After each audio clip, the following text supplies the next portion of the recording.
प्यारे बच्चों आदाब। उम्मीद है आप सब ठीक होंगे। खुदा आप सबको ठीक रखें। तो पहले हम कल के होमवर्क को टैली कर लेते हैं। आप इस पे ध्यान रखिए। पास्ट परफेक्ट कंटिन्यूअस टेंस इसमें हमने फिल करना है, ठीक है। मैं बोलती जाऊंगी, आप टैली करो। We had been cutting the grass for half an hour. You had been looking at the photographs. They had been giving you the letters. She had been running a business since 2010. It had been raining all night. We had been encouraging them for some time. You had been lying, lying, on the beach since morning.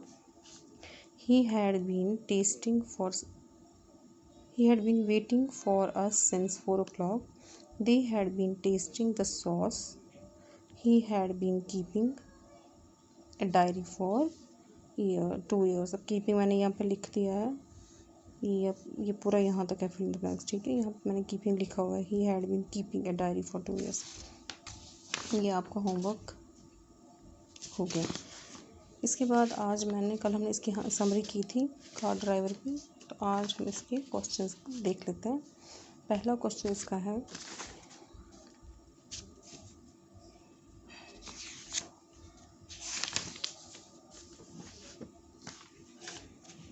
देखिए पहला question है, why is bulbul afraid? Why is the bulbul afraid? Why does the bulbul want to hasten to its nest? बुलबुल डरी हुई क्यों है और वो जल्दी जल्दी अपने घोंसले में क्यों जाना चाहती है? The Bulbul is afraid because the forest is in the throws of terror. बुलबुल जो है वो डरी हुई इसलिए क्योंकि उसको लगता है कि उसको डर लग रहा है। उसको लग रहा है कि जो ये जंगल है ये खौफ में गिरा हुआ है। ऐसा क्यों है? There is fearful silence all round, क्योंकि चारों तरफ एक डरावनी खामोशी से लग रही है। The Bulbul hairs some sound. अब देखो ये तो फर्स्ट पार्ट का यहाँ तक आंसर था। अब सेकंड पार्ट है, why does the bulbul want to hasten to its nest? बुलबुल अपने घोंसले में जल्दी क्यों जाना चाहती है? The Bulbul hairs some sound. बुलबुल ने कुछ आवाज़ सुनी। It is the sound of wheels. किसकी आवाज़ हुई? पहियों की। And the sound of the crackling of leaves, और पत्तों के टूटने की आवाज़ सुनी। टूटे मतलब जब सूखे पत्ते जो है उन पर चलते हैं तो जब वो क्रश हो जाते हैं पैरों के नीचे तो उसको हम क्रैकलिंग कहते हैं, ठीक है। वो आवाज़ जब सुनी इसने तो इसको लगा कोई आया है।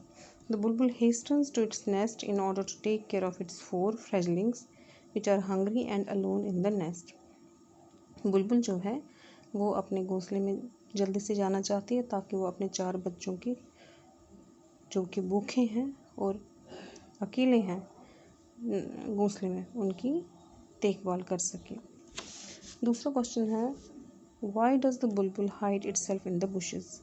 बुलबुल ने अपने आप को झाड़ियों में क्यों छुपाया? The bulbul hides itself behind the bushes because it doesn't want to be noticed by anyone. क्योंकि वो चाहती थी कि उसे कोई ना देखे। It hears the sound of wheels and gets terrified. ऐसा क्यों? क्योंकि उसने पहियों की आवाज़ सुनी थी और डर गई थी। उसको लगा कोई आया है, और जो आया है ये चाहती थी कि वो इसको ना देखे। What does the Bulbul imagine? The बुलबुल ने क्या सोचा? अब वो अपने दिमाग में क्या तस्वर कर रही है? The Bulbul imagine the forest on fire. उसने यही इमेजिन किया कि जंगल में आग लग रही है। What feelings does the bulbul's imagination arouse in the readers? बुलबुल की इस इमेजिनेशन ने, इस तस्वर ने हम जैसे जो हमने पढ़ा, जो इस पोइम को पढ़ता है या जिसने इस पोइम को पढ़ा उनके दिलों में क्या पैदा किया, कैसी सोच पैदा की? Bulbuls imagination arouses the feeling of selfless love and attachment that a mother has for its young ones। बुलबुल की इस जो डर जो है या इसकी जो तस्वुर है, इसने यही एक चीज़ हमें पहले बताई कि किस तरह एक माँ हमेशा अपने बच्चों के लिए जो है वो परेशान रहती है। कहीं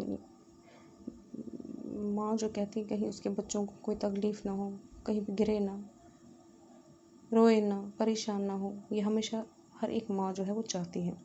mother's are always worried, mothers जो है, माएँ जो है वो हमेशा परेशान रहती है अबाउट देयर चिल्ड्रन, अपने बच्चों के लिए, मोर देन देमसेल्व्स, अपनों से ज़्यादा अपने बच्चों की फिक्र होती है उनको। The imagination also arouses the feeling of sympathy for the bird in the minds of readers. और ये जो इमेजिनेशन इसकी है, इसने एक और चीज़ हमारे दिल में जगाई, और वो है एक किस्म की सिंपैथी, यानी हमें इस माँ पर, जो ये बुलबुल थी, इस पर हमें तरस आ रहा था कि ये अपने बच्चों के लिए कितना परेशान हो रही है।